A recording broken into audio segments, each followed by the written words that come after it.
नमस्कार दोस्तों, आप सभी का स्वागत है हमारे यूट्यूब चैनल परीक्षा पॉइंट में। आज हम इस वीडियो में देखेंगे रीजनिंग के महत्वपूर्ण प्रश्नों को। यदि आप एनटीपीसी या फिर ग्रुप डी की तैयारी करते हैं तो यह वीडियो आपके लिए बहुत महत्वपूर्ण होने वाला है, क्योंकि दोस्तों मैंने इस वीडियो में जितने प्रश्न लिए हैं सेम इसी टाइप के प्रश्न आपकी एनटीपीसी और ग्रुप डी में देखने के लिए अवश्य मिलेगा। इसलिए दोस्तों आप लोग इस वीडियो को अंत तक जरूर देखना, और जिन प्यारे साथियों ने अभी तक हमारे इस चैनल को सब्सक्राइब नहीं किया तो कृपया करके चैनल को जरूर सब्सक्राइब कर लीजिए और बेल आइकन को ऑल पर जाकर क्लिक कर दीजिए। तो चलिए दोस्तों हम प्रश्न को स्टार्ट करते हैं। तो देखिए दोस्तों, आप यहाँ पर देखेंगे तो यहाँ पर आपके पास सबसे पहला प्रश्न यह है, नीचे एक पासे की दो भिन्न स्थितियां दर्शाई गई हैं, बताएं 3 के विपरीत वाले फलक पर कौन सी संख्या है। यानी कि दोस्तों यहाँ पर नीचे हमारे पास एक पासे की दो स्थितियां दी हुई है और हमें बताना है कि इस 3 के विपरीत, यानी कि इस 3 के विपरीत कौन सा फलक होगा। तो देखिए दोस्तों,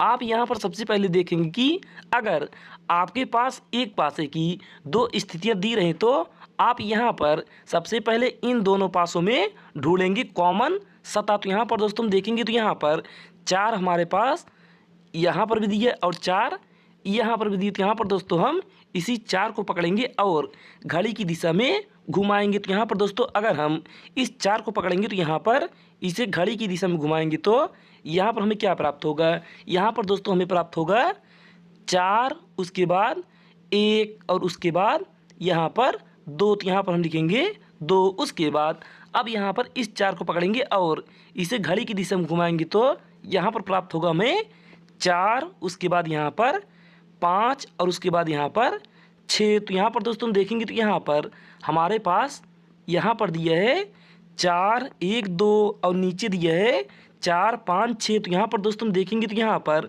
2 के विपरीत होगा हमारा 6 और 1 के विपरीत 5 और 4 के विपरीत दोस्तों 4 तो होगा नहीं। तो यहाँ पर जो नहीं दिया है, यानी कि इस पासे में जो नहीं दिखाई दे रहा है वही होगा 4 के विपरीत। तो यहाँ पर दोस्तों 4 के विपरीत हो जाएगा 3, यानी कि यहाँ पर 3 के विपरीत 4 होगा और 4 के विपरीत 3 होगा। और हमसे प्रश्न पूछा है कि 3 के विपरीत, यहाँ पर दोस्तों 3 के विपरीत होगा 4, यानी कि 4 होगा हमारा राइट आंसर, जो कि ऑप्शन नंबर सी में द्वितीय हो जाएगा करेक्ट उत्तर। तो चलिए दोस्तों, अगर आपको हमारा यह प्रश्न अच्छा लगा तो कृपया करके एक लाइक करिएगा और इस वीडियो को, यानी कि इस वीडियो को अपने दोस्तों के पास ज़रूर शेयर करिएगा। अब हम देखते हैं प्रश्न संख्या 2 को। तो देखिए दोस्तों, यहाँ पर दूसरा प्रश्न दिया हमारे पास, यदि आर गुणे यस का अर्थ है आर यस की बहन है, यदि आर प्लस यस का अर्थ है आर यस का भाई है, यदि आर भागे यस का अर्थ है आर यस की बेटी है, यदि आर माइनस यस का अर्थ है आर यस का पति है। तो यहाँ पर दोस्तों नीचे हमारे पास व्यंजक दिया है एच माइनस एफ गुणे आई भागे जे में एच का जे से क्या संबंध है। तो देखिए दोस्तों, यह हमारा रक्त संबंध पर आधारित, यानी कि रक्त संबंध पर आधारित पजल वाला प्रश्न दिया है। तो देखिए दोस्तों, आप इसे आसानी से कैसे हल करना सीखेंगे। तो देखिए दोस्तों, आप यहाँ पर सबसे पहले देखेंगे तो यहाँ पर व्यंजक में दिया है आपके पास एच माइनस एफ, और यहाँ पर ऊपर देखेंगे तो यहाँ पर दिया है आर माइनस यस का अर्थ है आर यस का पति है। तो यहाँ पर एच एफ का पति है। तो यहाँ पर दोस्तों अगर पति पत्नी रहेंगे, यानी कि कपल रहेंगे, तो इनके बीच में हम खींचेंगे डबल लाइन। तो यहाँ पर हो गया एच और यहाँ पर हो गया एफ। उसके बाद अगर दोस्तों महिला रहेगी तो उसे दर्शाएंगे हम वृत्त से, और पुरुष रहेगा तो उसे दर्शाएंगे हम चतुर्भुज से। तो यहाँ पर दोस्तों एच होगा चतुर्भुज में और एफ होगा वृत्त में, क्योंकि दोस्तों यहाँ पर एच पति है और एफ पत्नी है। उसके बाद आगे यहाँ पर दिए हमारे पास एफ गुणे आई, और ऊपर देखेंगे तो यहाँ पर दिया है आर गुणे यस का अर्थ है आर यस की बहन है। तो यहाँ पर दोस्तों एफ आई की बहन है। तो यहाँ पर दोस्तों अगर एफ आई की बहन है तो यहाँ पर होगा एक लाइन और यहाँ पर हो गया आई। उसके बाद आगे फिर यहाँ पर देखेंगे तो यहाँ पर आगे दिए हमारे पास आई भागे जे। तो यहाँ पर ऊपर देखेंगे तो यहाँ पर दिए हमारे पास आर भागे यस का अर्थ है आर यस की बेटी है। तो यहाँ पर आई जे की बेटी है। तो यहाँ पर दोस्तों आई जो है वह जे की बेटी है, तो आई होगी वृत्त में और जे होगा ऊपर। यहाँ पर दोस्तों अभी जे का जेंडर क्लियर नहीं कि यह पुरुष है कि महिला। तो यहाँ पर दोस्तों अब हमसे प्रश्न पूछा है कि एच का जे से यच का जे से क्या संबंध है, यानी कि यच क्या लगेगा जे का। तो यहाँ पर दोस्तों हम देखेंगे तो यहाँ पर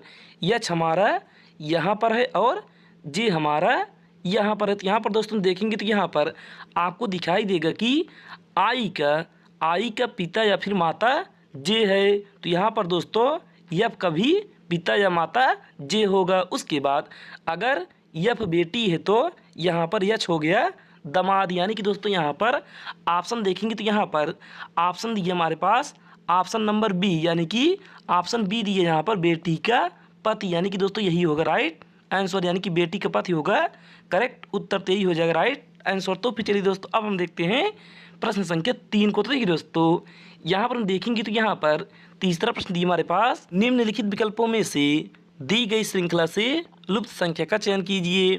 यानी कि दोस्तों यहाँ पर नीचे हमारे पास एक श्रृंखला दी हुई है और हमें बताना है कि इस प्रश्नार्थक चिन्ह के स्थान पर कौन सी संख्या होगी। तो देखिए दोस्तों आप श्रृंखला का प्रश्न हल करने से पहले आप यह देखेंगे कि इस श्रृंखला में कौन सा नियम फॉलो करेगा। तो यहाँ पर दोस्तों देखेंगे तो यहाँ पर हमारी संख्या, यानी कि इस श्रृंखला में जो संख्या दी हुई है वह संख्या हमारी धीमे धीमे से आगे बढ़ रही। तो यहाँ पर दोस्तों हम लगाएंगे प्लस का नियम। अगर दोस्तों हमारी श्रृंखला धीमे धीमे से आगे ना बढ़कर तेज़ी से आगे बढ़ती तो वहाँ पर हम करते गुणा, या फिर अचानक से आगे बढ़ती तो वहाँ पर हम करते क्यूब या फिर स्क्वायर। लेकिन दोस्तों यहाँ पर हमारी श्रृंखला धीमे धीमे से आगे बढ़ रही तो यहाँ पर हम करेंगे प्लस। तो यहाँ पर दोस्तों हम इस 99 में कितना जोड़ें कि यहाँ पर 116 हो जाए। तो यहाँ पर दोस्तों हम अगर 99 में 17 जोड़ेंगे तो यहाँ पर होगा 116। उसके बाद इस 116 में अगर हम फिर 17 जोड़ेंगे तो यहाँ पर होगा 133। उसके बाद इस 133 में अगर हम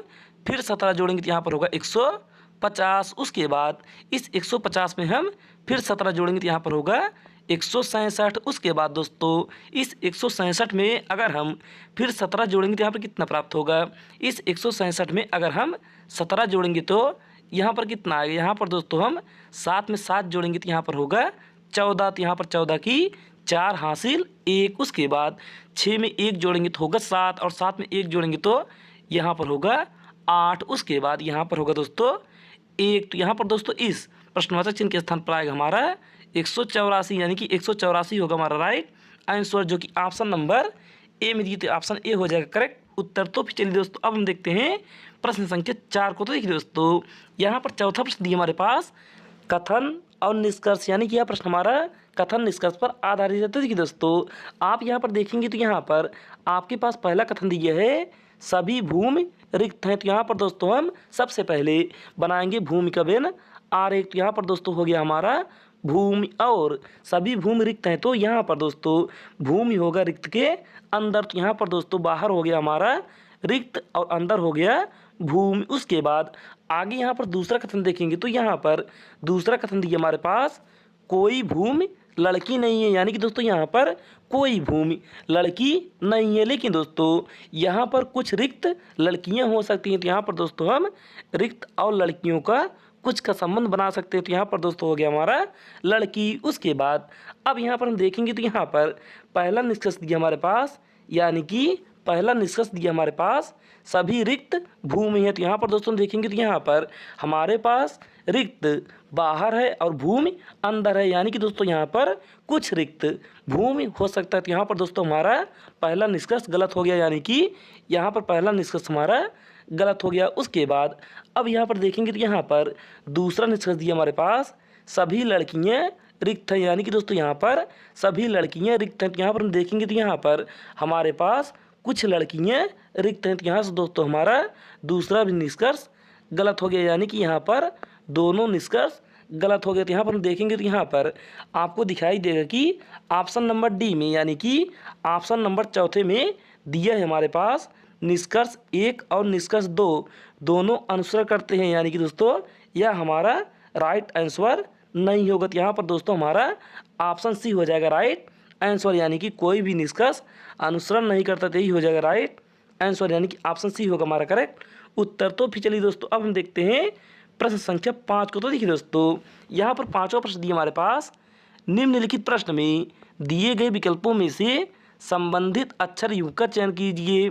यानी कि दोस्तों यहाँ पर नीचे हमारे पास अक्षर एनोलॉजी का प्रश्न दिया है और हमें बताना है कि इन दोनों शब्दों में यानी कि इन दोनों अक्षरों में जो संबंध बनेगा वही सेम संबंध हमारे इन चारों ऑप्शन में से किस में होगा। तो देखिए दोस्तों, आप यहाँ पर सबसे पहले क्या करेंगे, आप दोस्तों इस तरह के प्रश्नों को यानी कि अगर आपका अल्फ़ाबेट यानी कि ABCD में लेटर दिया रहे तो आप इसे सबसे पहले बदलेंगे संख्या में। तो यहाँ पर दोस्तों हम R का प्लेस वैल्यू लिखेंगे तो यहाँ पर कितना आएगा, R का प्लेस वैल्यू होगा 18 यानी कि R का हो गया 18। उसके बाद यहाँ पर P का होगा 16 और उसके बाद D का होगा 4 और यहाँ पर अनुपात। उसके बाद अब यहाँ पर दोस्तों W का होगा 23 तो यहाँ पर हम लिखेंगे 23। उसके बाद U का होगा 21 और यहाँ पर I का होगा 9। अब यहाँ पर हम देखेंगे तो यहाँ पर आपको दिखाई देगा कि इस 18 में अगर हम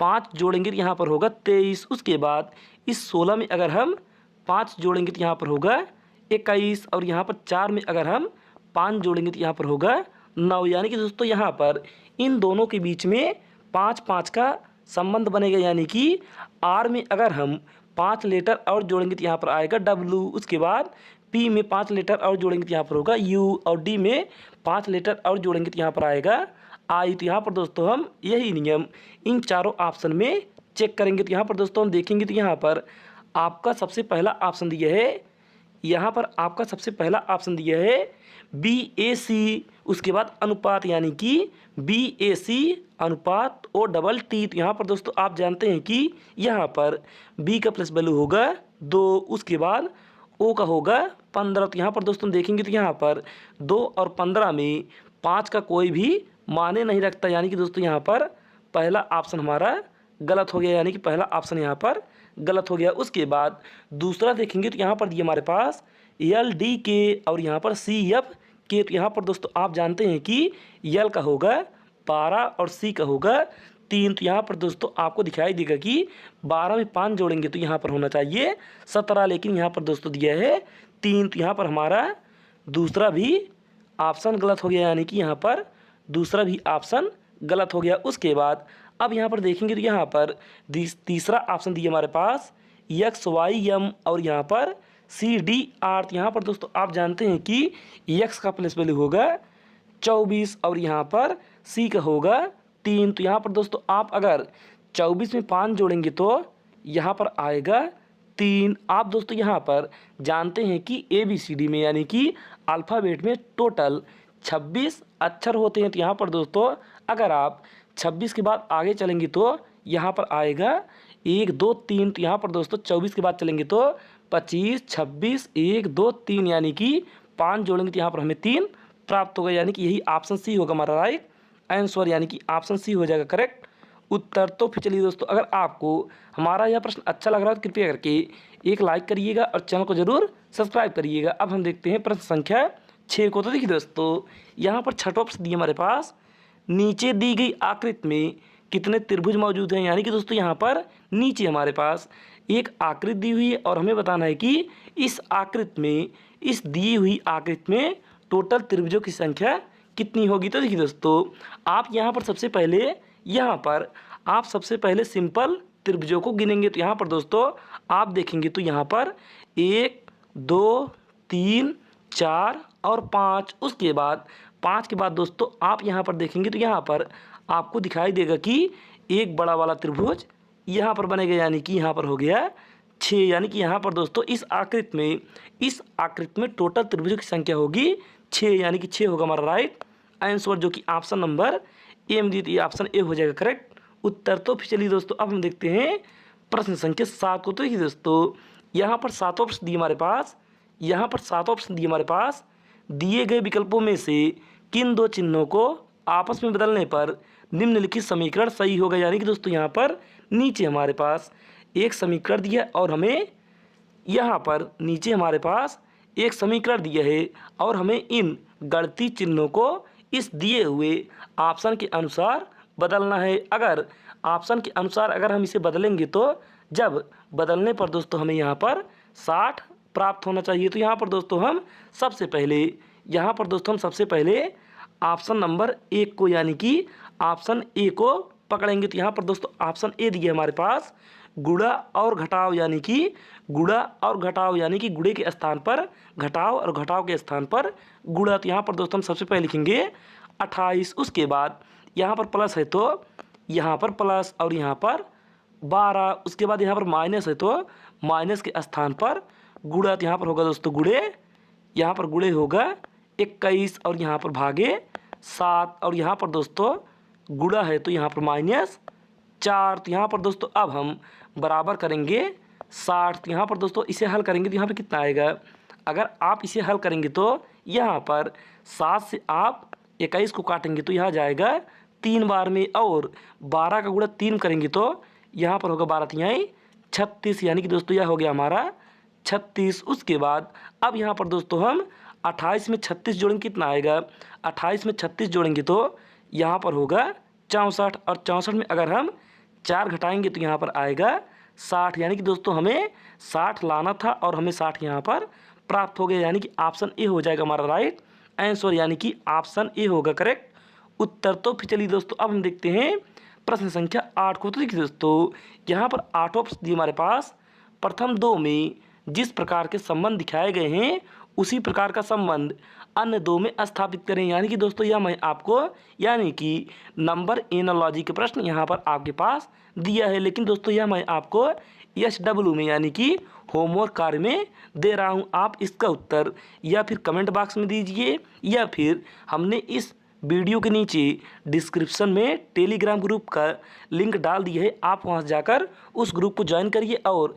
इसका उत्तर आप वहां पर भी जाकर दे सकते हैं। तो चलिए दोस्तों अब हम देखते हैं प्रश्न संख्या 9 को। तो देखिए दोस्तों यहाँ पर देखेंगे तो यहाँ पर 9वां प्रश्न दिया हमारे पास, निम्नलिखित में से कौन सी आकृति दिए गए शब्द में सही संबंध दर्शाती है। यानी कि दोस्तों यहाँ पर नीचे हमारे पास 3 शब्द दिया है और इन तीनों शब्दों का हमें सही आकृति बनाना है। तो देखिए दोस्तों आप यहाँ पर सबसे पहले देखेंगे तो यहाँ पर आपके पास दिया है धातु, और यहाँ पर दोस्तों आगे दिया है हमारे पास लोहा और यहाँ पर क्लोरीन। तो यहाँ पर दोस्तों हम सबसे पहले बनाएंगे धातु का बिन आरेख। तो यहाँ पर दोस्तों हो गया हमारा धातु। उसके बाद अब यहाँ पर दोस्तों आगे देखेंगे तो यहाँ पर दिया हमारे पास लोहा, लेकिन दोस्तों आप इस लोहे का बिन आरेख बनाने से पहले यह देखेंगे कि इस लोहे का संबंध इस धातु के साथ है कि नहीं। तो यहाँ पर दोस्तों आप जानते हैं कि जितना भी लोहा होगा वह सभी धातु के अंदर आएगा। तो यहाँ पर दोस्तों लोहा हो गया हमारा धातु के अंदर। उसके बाद आगे यहाँ पर देखेंगे तो आगे दिए यहाँ पर क्लोरीन, और आप जानते हैं दोस्तों कि क्लोरीन एक गैस है, यानी कि यहाँ पर लोहा और धातु का आपस में क्लोरीन के साथ कोई संबंध नहीं बनेगा। तो यहाँ पर दोस्तों क्लोरीन हो जाएगा हमारा अलग से, यानी कि दोस्तों इस प्रकार का हमारा ऑप्शन यानी कि इस तरीके का आकृति हमारे किस ऑप्शन में दिया है। तो यहाँ पर देखेंगे तो यहाँ पर ऑप्शन नंबर सी में इस प्रकार का आकृति दिया है, तो ये हो जाएगा राइट आंसर, यानी कि ऑप्शन सी होगा हमारा करेक्ट उत्तर। तो चलिए दोस्तों अब हम देखते हैं प्रश्न संख्या 10 को। तो देखिए दोस्तों यहाँ पर हम देखेंगे तो यहाँ पर 10वां प्रश्न दिया हमारे पास, प्रश्नवाचक चिन्ह के स्थान पर आने वाली संख्या ज्ञात कीजिए। यानी कि दोस्तों यहाँ पर नीचे हम देखेंगे तो इस वर्ग के बीच में यानी कि इस वर्ग के अंदर यह जो प्रश्नवाचक चिन्ह दिया है इस स्थान पर हमारी कौन सी संख्या होगी। तो देखिए दोस्तों आप यहाँ पर देखेंगे तो यहाँ पर आपको पहले वाले में दिखाई देगा कि इस बीच में यानी कि वर्ग के अंदर यहाँ पर दिया है 58, लेकिन दोस्तों आपको यह जानना होगा कि 58 यहाँ पर कैसे प्राप्त होगा। तो देखिए दोस्तों आप यहाँ पर सबसे पहले इन चारों में यानी कि जो हमारे पास बाहर संख्याएं दी हुई है इन चारों में ऐसा क्या नियम लगाएं कि यहाँ पर 58 हमें प्राप्त हो जाए। तो देखिए दोस्तों आप यहाँ पर सबसे पहले क्या करेंगे, आप इस 9 का गुणा करेंगे इस 10 में। तो यहाँ पर दोस्तों कितना प्राप्त होगा, 9 का गुणा अगर 10 में करेंगे तो यहाँ पर होगा 90। उसके बाद यहाँ पर हम 4 का गुणा करेंगे 8 में, तो यहाँ पर कितना आएगा, 8 में 4 का गुणा करेंगे तो यहाँ पर होगा 8 चौक 32, और यहाँ पर दोस्तों हम 90 में अगर 32 माइनस करेंगे तो यहाँ पर आएगा 58, यानी कि दोस्तों यहाँ पर 58 हमें प्राप्त हुआ। और यहाँ पर अंदर यानी कि वर्ग के अंदर 58 दिया है, यानी कि दोस्तों यही नियम हमारा फॉलो करेगा। तो यहाँ पर दोस्तों हम आगे यही नियम लगाएंगे। तो देखिए दोस्तों आप यहाँ पर इस 15 का गुणा करेंगे 10 में, तो यहाँ पर कितना आएगा, 15 दहम 150। उसके बाद इस 9 का गुणा करेंगे 8 में, तो यहाँ पर कितना आएगा 9 8 72, यानी कि दोस्तों यहाँ पर हम 150 में 72 माइनस करेंगे तो यहाँ पर कितना आएगा 150 में अगर हम 72 घटाएंगे तो यहाँ पर 0 में 2 नहीं घटेगा, तो यहाँ पर लेंगे एक उधार, तो यहाँ पर होगा 10, 10 में 2 घटाएंगे तो यहाँ पर आएगा 8, यानी कि दोस्तों यहाँ पर हमारा आखिरी अंक होगा 8, जो कि ऑप्शन नंबर ए में, यानी कि ऑप्शन ए में पहला ही ऑप्शन ए, जो कि ऑप्शन ए दिए हमारे पास 78, यानी कि इकाई अंक इसका 8 दिए और 8 हमें यहाँ पर आएगा, तो यहाँ पर दोस्तों हमारा ऑप्शन ए हो जाएगा राइट आंसर, यानी कि ऑप्शन ए होगा करेक्ट उत्तर। तो फिर चलिए दोस्तों, अगर आपको हमारा यह सभी प्रश्न अच्छा लगा तो कृपया करके वीडियो को एक लाइक करिएगा और इस चैनल को ज़रूर सब्सक्राइब करिएगा और अपने दोस्तों में ज़रूर शेयर करिएगा। आज के लिए बस नहीं, धन्यवाद। अब मिलते हैं अगले वीडियो में कुछ महत्वपूर्ण प्रश्नों के साथ।